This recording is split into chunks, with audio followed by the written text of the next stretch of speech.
بسم اللہ الرحمن الرحیم۔ ہماری نفرت ظالموں سے وقتی نہیں ہے۔ جب ظالم مظلوم کو قتل کر رہا ہوتا ہے صرف اس وقت نفرت نہیں ہے، ہمیشہ کے لیے نفرت ہے، کیونکہ وہ ظالم، اور یہ تو 1948 سے ظلم کر رہے ہیں۔ انہوں نے قبلہ اول پہ قبضہ کر رکھا ہے، پوری دنیا کی معیشت پہ قبضہ کر رہا ہے۔ یہ دنیا کی لعنتی قوم ہے، ان کے ساتھ ہمیشہ کی نفرت ہے۔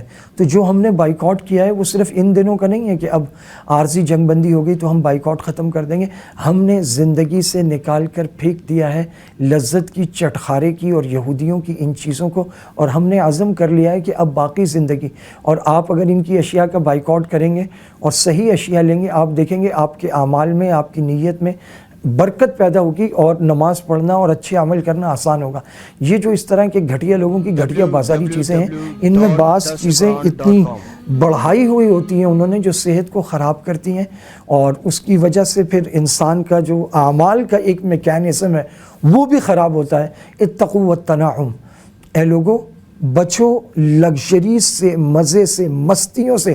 فإن عباد اللہ لیسوا بالمتنعمین، کیونکہ اللہ کے بندے وہ لگژریز کے عادی اور موج مستیوں اور لذتوں اور شہوتوں کے دلدادہ نہیں ہوا کرتے۔ یہ اس حدیث کا مطلب ہے، for ever, for whole life. یہ جو بائیکاٹ ہے یہ سسٹین رہنا چاہیے، اور پوری زندگی کے لیے ہمیں ان چیزوں کو اپنے گھر سے، اپنی زندگی سے، اپنے کاروبار سے، اپنے دفتر سے، حلقہ احباب سے نکال کر باہر پھینک دینا چاہیے۔ اللہ تعالیٰ مجھے اور آپ کو، ہم سب کو اس کی توفیق عطا فرمائے۔ وآخر دعوانا ان الحمدللہ رب العالمین۔